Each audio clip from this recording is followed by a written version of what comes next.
Okay, today we are going to do Young's double slit experiment. But before we start with Young's double slit experiment, we will briefly recapitulate the conditions of constructive and destructive interference we have done in the lecture or part 1 of interference of light. Okay, so what happens is when two waves emanating from two sources have the same frequency, then they superpose at a point which gives light waves of sharply defined phase difference or constant phase difference that do not vary with time. I repeat, when two light waves from two sources have the same frequency, when two light waves from the two sources have the same frequency, then when they superpose, then at a point on a given medium, at a point on a given screen, they will give a constant phase difference which will not vary with time. On their superposition, the phase difference between the two waves will remain constant with time. Okay, the phase difference will not vary with time. What do you mean by phase difference between two waves? Phase difference is given by 2 pi by lambda into path difference. What is the path difference? You can see the light wave from S2 to P has traveled a greater path than the light wave from S1 to P. This is the extra path traveled. So phi, the phase difference between the two waves, is given by 2 pi by lambda into path difference. All this we have done, and I have also explained to you in terms of wave number how is phase difference explained. It is actually the extra number of oscillations this second wave is making compared to the first wave. Compared to the first wave, for this extra path traveled, what is the extra number of oscillations this second wave is making is called the phase difference between the two waves. Okay, so this is the formula. Phase difference is actually, phi equal to 2 pi by lambda into the path difference between the two waves. So when there is a path difference, there is a phase difference, and this phase difference should not vary with time. So the condition for interference pattern on a screen is that the two waves should superpose, and the two waves should have the same frequency and a constant phase difference at a point which will not vary with time. Because if this phase difference at this point varies with time, then you will get a bright fringe over here at some instant and a dark fringe again at a later instant. Again a bright fringe, again a dark fringe.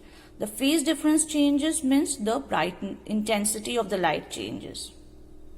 Okay, because intensity, what we have got, the formula for intensity, the resultant intensity at a point in a medium is I1 plus I2 plus 2 root I1, I2. All this we have done explicitly in our first lecture of interference of light part 1. So I'm not doing it again. So this is it, and the resultant intensity is dependent upon phi, the phase difference.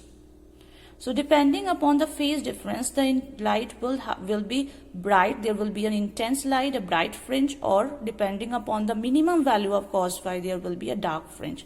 So for constructive interference, cos phi will be plus 1 and phi will be 0, 2 pi, 4 pi, 6 pi, that is 2 m pi, where m equal to 0, 1, 2, 3 and so on.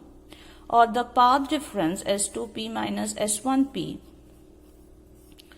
that will be given by lambda 0, lambda, 2 lambda, 3 lambda and so on. You can find out by putting the several values. I'm not doing in details because all this has been done.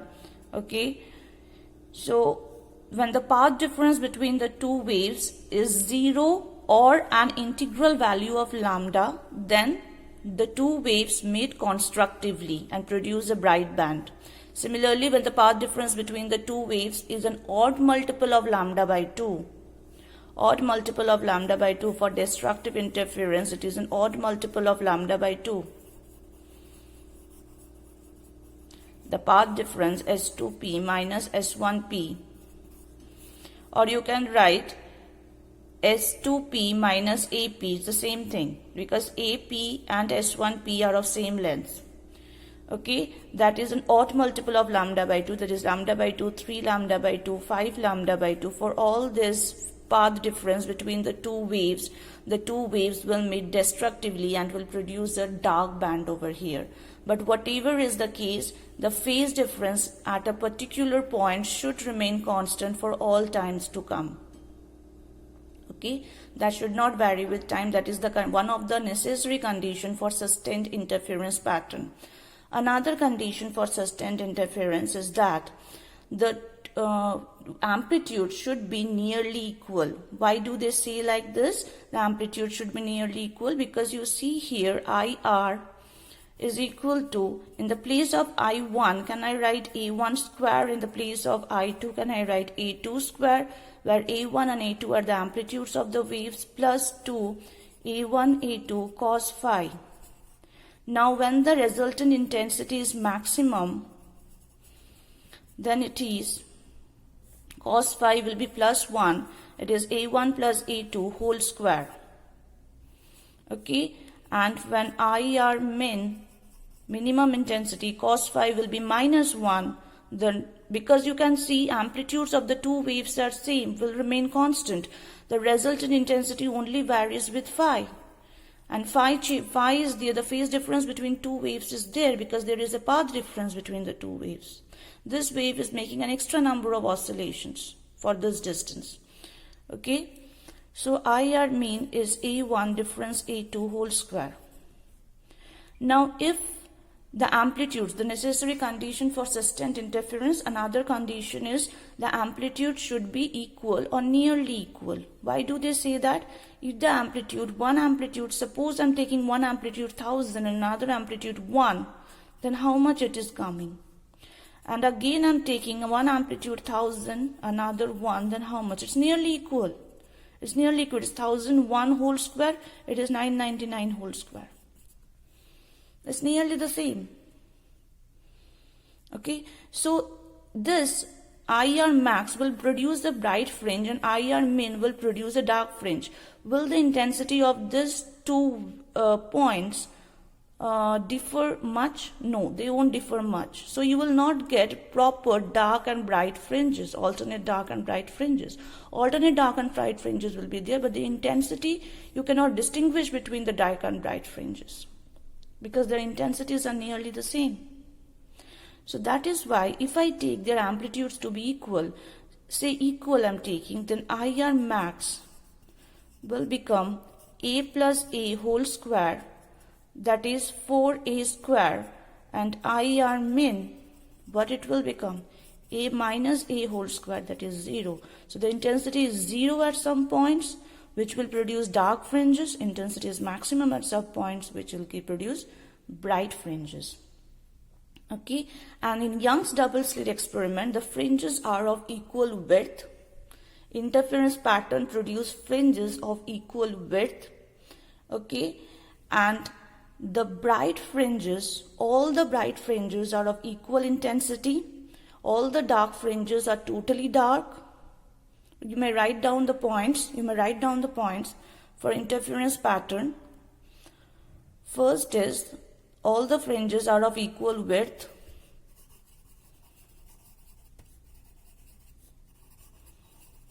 We'll come to the width of the, how to determine the fringe width.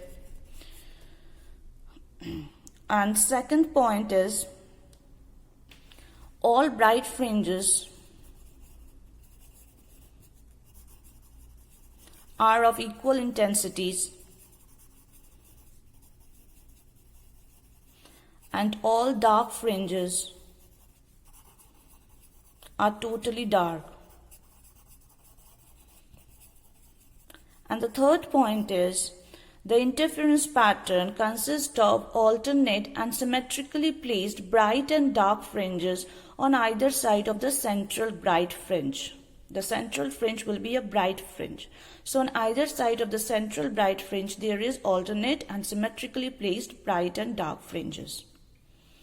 Okay, that is all about the interference pattern. Now we will come to the determination, Young's double slit experiment and determination of fringe width. So I'll just draw this diagram again over here. Young's double slit experiment. I'm writing it down. Young's double slit, after the name of the scientist Thomas Young.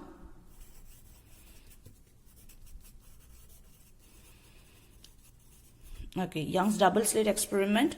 It consists of two slits, S1 and S2, which are giving out monochromatic coherent. This acts as coherent sources, S1 and S2. Okay, this is the slit S from which the waves are reaching S1 and S2. So S1 and S2 act as coherent sources, and they give out light waves. And suppose there's two light waves.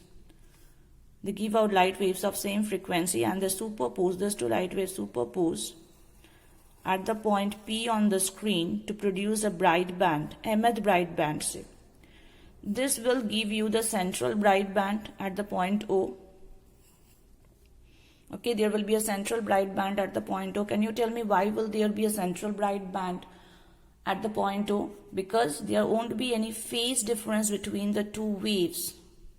The wave from S1 to O and the wave from S2 to O is traveling the same path. So there is no path difference, there is no phase difference. The two waves will meet constructively. Remember the condition for constructive interference: when the path difference between the two waves is 0 or an integral multiple of lambda. So here the path difference is 0 and it will produce a bright fringe over here. Okay, the intensity will be maximum over here. So now suppose these two waves are meeting at the point P and giving an emeth bright fringe at the point P. Okay, the location of this emeth bright fringe with respect to the central bright fringe is, suppose, x. So here x is not the path difference, mind it. The distance between the slits and the screen, this is the screen, is d, capital D. The distance between the two slits is small d. Okay, the angular position of this emeth bright fringe with respect to the central bright fringe, how can we get? This, theta. The angular position, this is the angle, see? P, here I make it C, PCO. This is the angular angle made by the emeth bright fringe with respect to the central bright fringe. So the PCO or theta is giving you the angular position of the emeth bright fringe with respect to the central bright fringe. Okay, x is giving you the position of the emeth bright fringe with respect to the central bright fringe. Now see one thing, you must have done it before. I am having two straight lines and the angle between them is theta. Say it is A, this is B. Okay, now if I draw a perpendicular to A like this is A perpendicular, and I draw a perpendicular to B, and this is B perpendicular. Then what will be the angle between the perpendiculars of these two lines? A perpendicular and B perpendicular. This will also be theta. The angle between these two perpendiculars will also be theta. So the angle between two straight lines is equal to the angle between their perpendiculars. How do you get that? See here. A and A perpendicular, the angle is 90 degree. This angle is theta. So this angle will be 90 degree minus theta. If this is 90 degree minus theta, and this entire angle between B and B perpendicular, this angle is 90 degree, then this angle will be 90 degree minus theta minus 90 degree. 90 degree minus 90 degree minus theta will give you theta. Okay. Is that clear? I hope so. Or you can just go through it again. Okay, so here you see, if I drop a perpendicular on S2P, then this much S2A is the extra distance traveled by the wave when going from S2 to P. Okay, S1P and AP are traveling the same distance. S2A is the extra distance traveled. Okay, now the perpendicular to this line is this line, and the perpendicular to this line is this line. Okay, so for these two lines, These two are perpendiculars. So this angle will also be theta. Okay. Now take the triangle. Okay, S2A is the path difference, you know. Now take the triangle PCO and find out tan theta. What it will be? PO by CO. And take the triangle S1, S2A and find out sine theta. What will be sine theta? S2A perpendicular by hypotenuse, S1, S2. Okay. Now when theta is small, now listen carefully, when theta is small, then if I take, suppose I'm taking a triangle like this. This is the perpendicular base and hypotenuse, and this is theta. When theta is small, like the perpendicular becomes small and the base and hypotenuse nearly becomes equal. The more lesser is the theta, the more equal will be the base and the lengths of the base and hypotenuse. Okay, so when theta is small, the base and the hypotenuse nearly becomes the same. The lengths becomes the same. So CO nearly becomes equal to S1, S2. Okay, the base and the I'm very sorry, what did I say? CO, I'm very sorry, the CO over here nearly becomes equal to CP.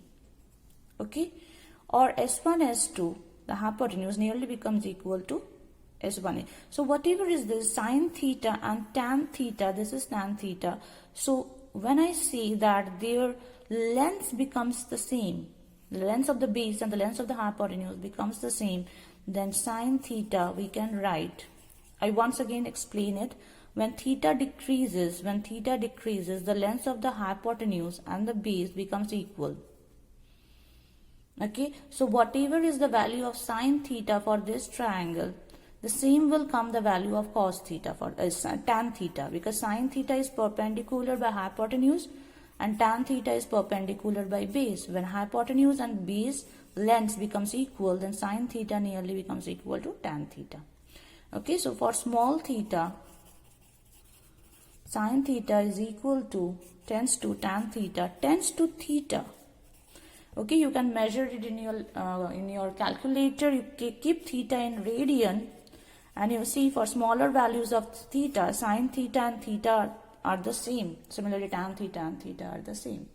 Okay, so now take these two equations and equate them, equations 1 and 2. So PO by CO or S2A by S1, S2 is equal to PO by CO. So what is S2A?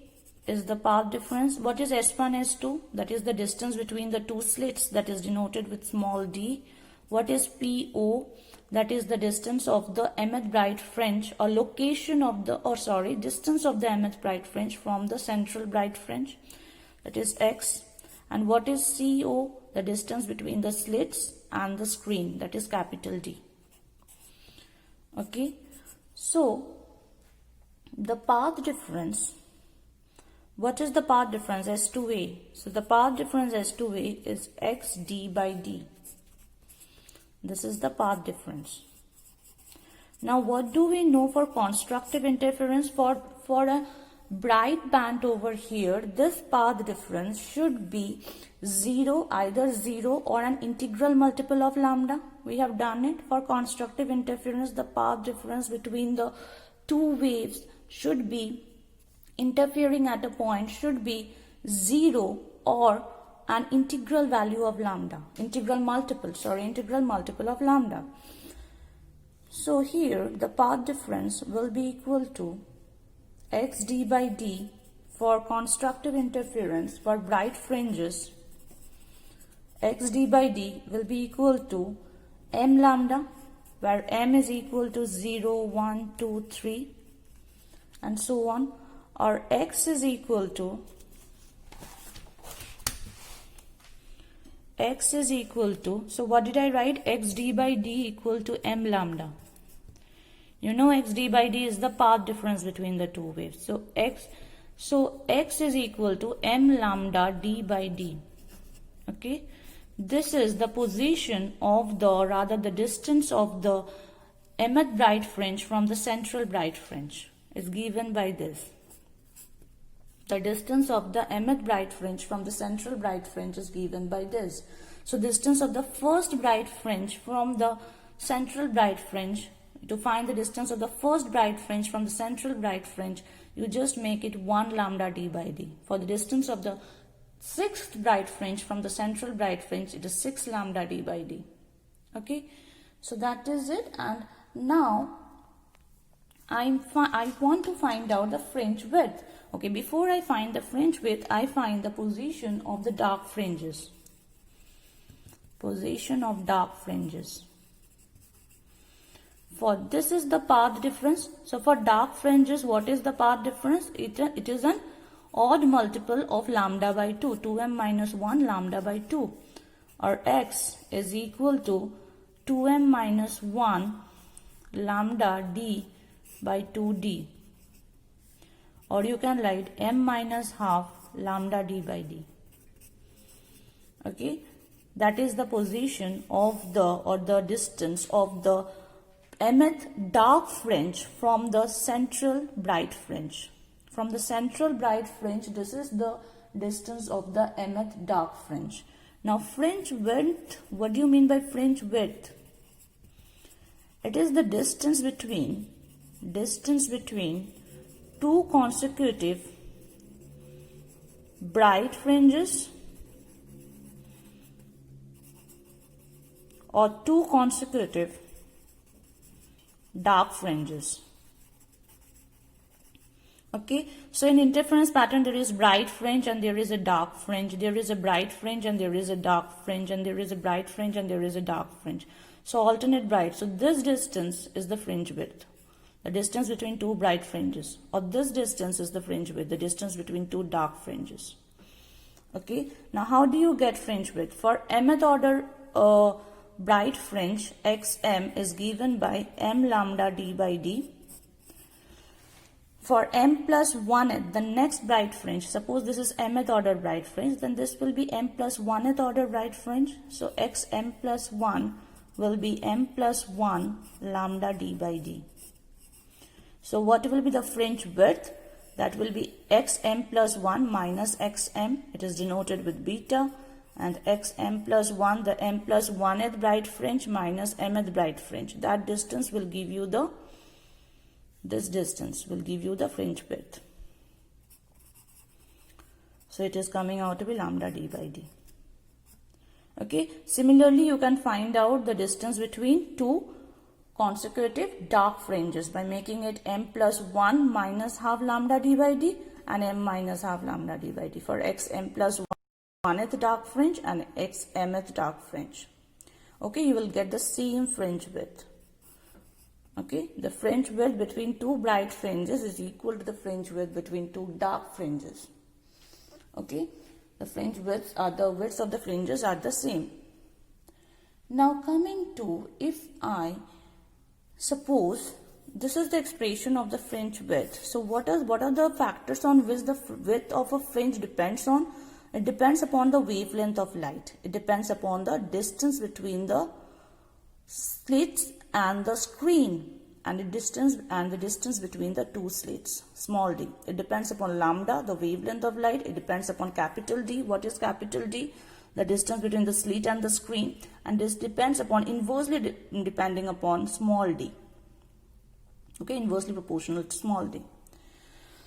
So if I say that in the place I take a monochromatic red light, okay, and I get a certain value, say B1, beta 1, and I take a monochromatic violet light and I get a certain fringe width between the width of its fringes to be beta 2. These are two separate experiments. Then in which case the fringe width will be greater? This is for red light, I get the fringe width beta r, say, and this is for violet light, I get the fringe width beta v.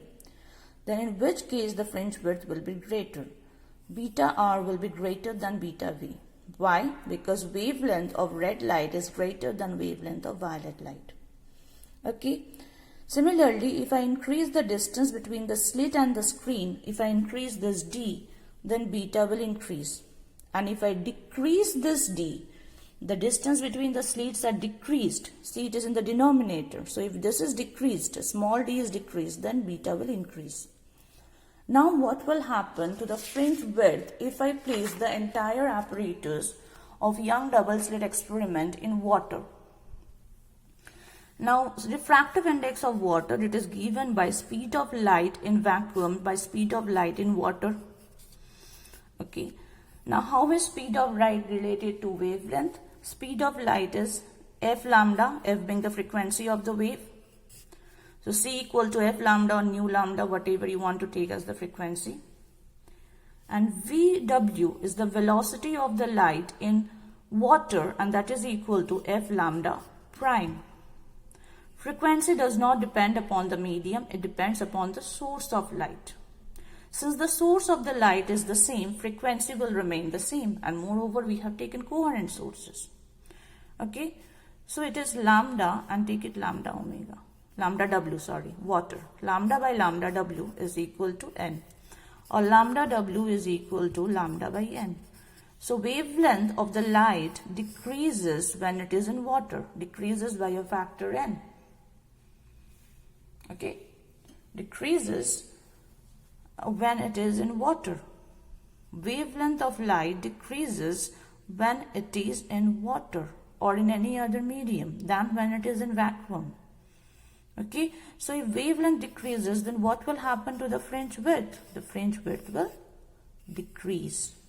The fringe width will decrease. Okay, now distribution, intensity distribution of Young's double slit.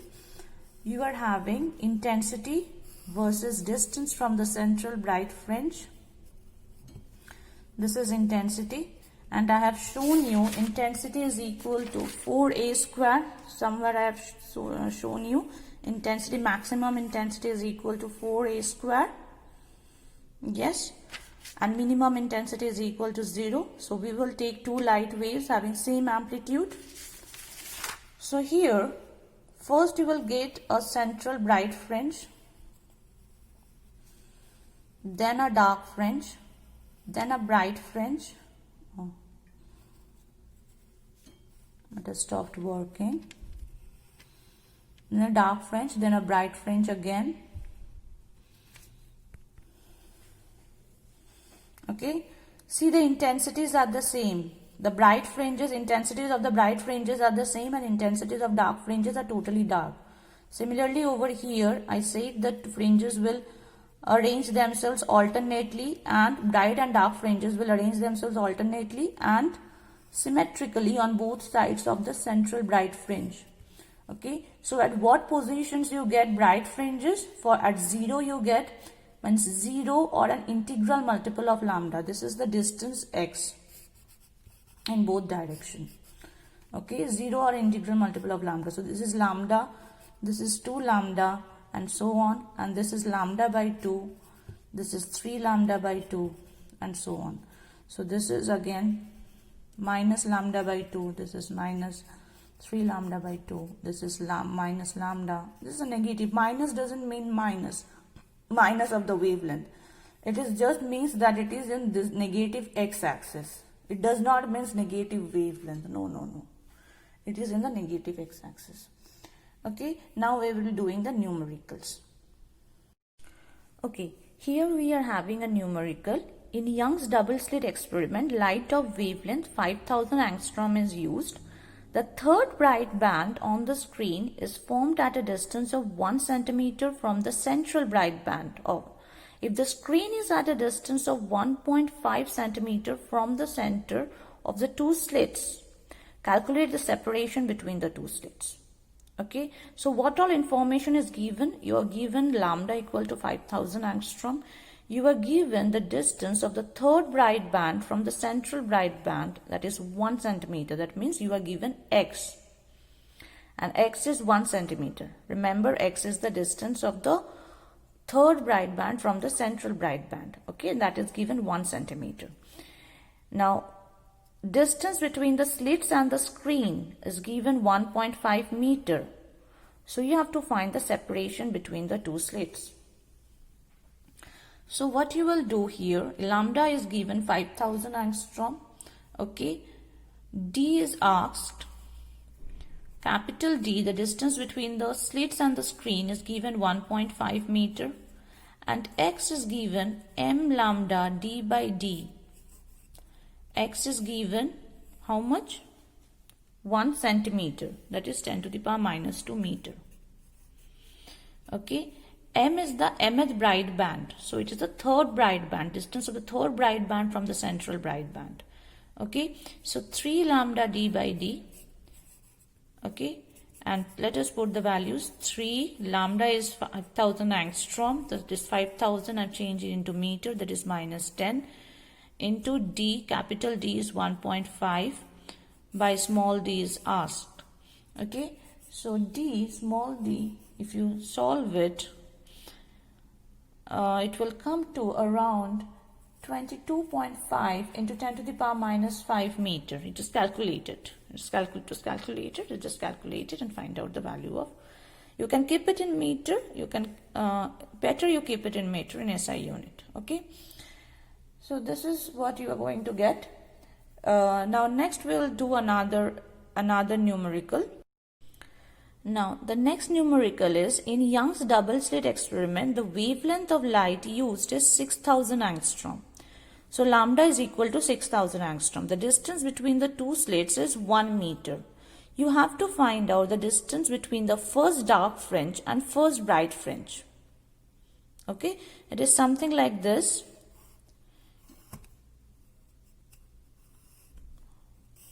Suppose over here they are interfering and producing a bright fringe, first bright fringe, and over here they are interfering and producing a first dark fringe. Okay, and this is the central.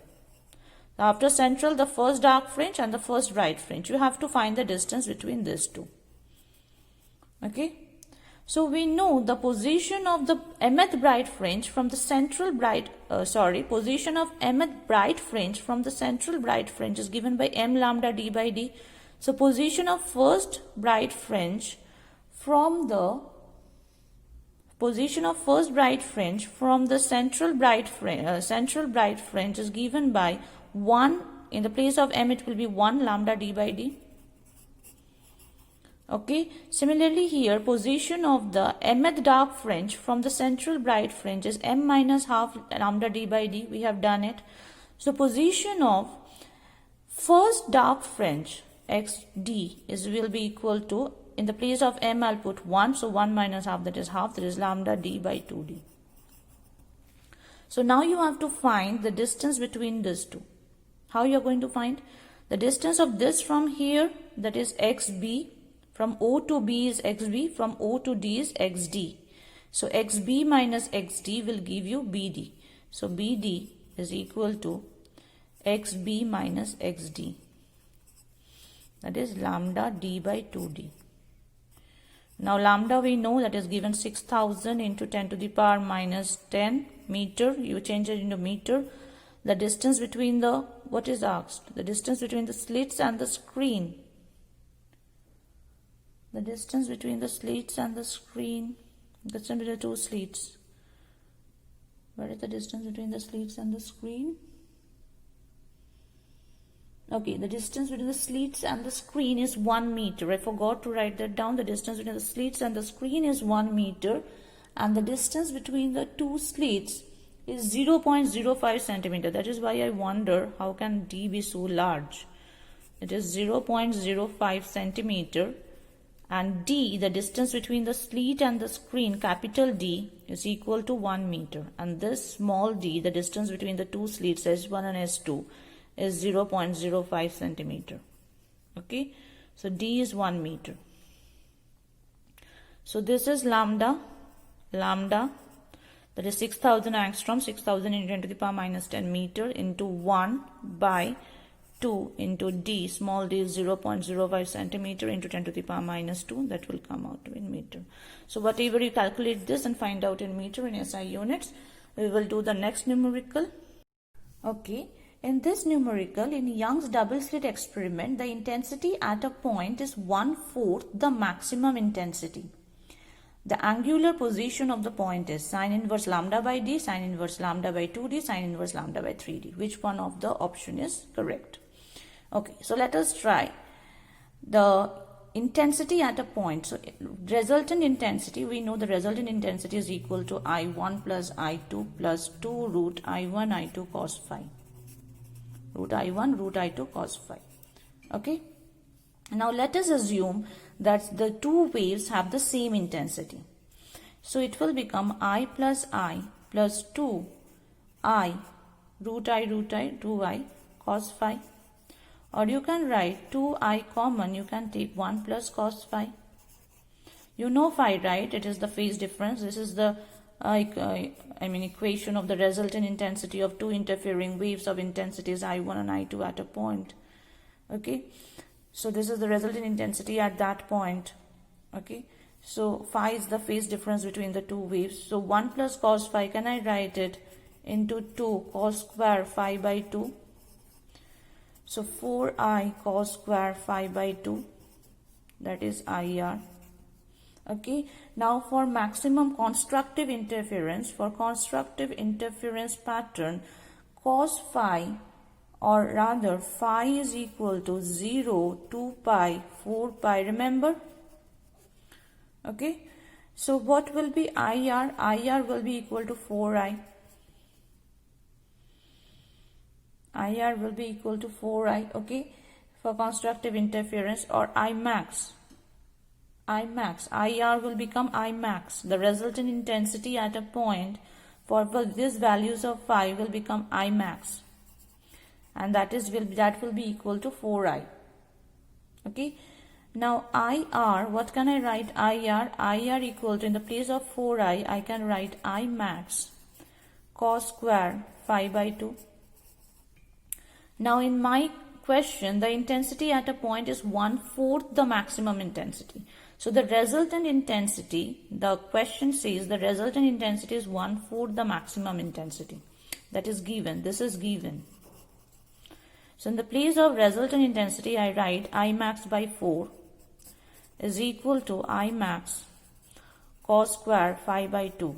So Imax gets cancelled. Cos square phi by 2 is 1 by 4. Cos phi by 2 is 1 by 2. Phi will be equal to 2. Phi by 2 will be equal to pi by 3. Okay, understood, right? Cos square phi by 2 is 1 by 4. Cos phi by 2 is 1 by 2. Phi by 2 will be, how much is that? Pi by 3, 60 degree. Isn't it? For theta equal to 60 degree, cos 60 degree is half. So phi will be equal to 2 pi by 3. Okay. Now angular, what I haven't done is angular position. Though I have shown you what is angular position. Angular position of a fringe. Angular position of a fringe, where I have drawn the diagram. This is the angular, this is the angle. Okay. Angular position of the fringe with respect to the central bright fringe, and that is given by this angular position of the fringe. Theta is given by, see, this S2A is equal to, if this is D and this is S2A, then this is D sine theta. If this is theta, then this is D sine theta. Okay, so D sine theta, so can I write D sine theta is equal to S2A. And how much is S2A? What is the value of S2A? That is xd by d. xd by d. So can I write xd by d is equal to D sine theta? Isn't it? S2A is xd by d. Just go back and find out. So d and d gets cancelled. So sine theta is x by d. Or theta is sine inverse x by d. But that is not the case over here in the sum. We have to work it out. So sine theta is x by d. Is that clear? I hope it is clear. Sine theta is x by d. Okay. D sine theta, you can see it is S2A is D sine theta. If this is theta, this is D, then this is D sine theta. So D sine theta is S2A. And S2A, the path difference between the two waves, we have already got, that is x d by d. You know what is x, the position or the distance from the central bright fringe to the mth bright fringe, that is x. So d sine theta is S2A, d sine theta is x d by d, or sine theta is d by x by d. Okay, x by d, sine theta is x by capital D. X by capital D. Okay. So now, where was I? Cos phi. So the path difference, let us denote it with this. Path difference is given by lambda by 2 pi into phase difference. Remember, this relation phi equal to 2 pi by lambda into delta x. So delta x is lambda by 2 pi into phi. We have done it many times and I have asked you to remember this equation. Okay, so lambda by 2 pi, and in the place of phi, the phase difference between the two waves, we are going to put 2 pi by 3. So how much are you getting? Lambda by 3. Lambda by 3 is delta x. Now delta x is equal to d sine theta. Remember, S2A is equal to d sine theta. S2A is equal to d sine theta. So here delta x is the path difference. So delta x is equal to d sine theta. So here I have got delta x is lambda by 3 and delta x is d sine theta. So d sine theta is lambda by 3. Take it over here. Sine theta is lambda by 3d. Theta is sine inverse lambda by 3d. So this option, the third option is correct. Okay. Thank you.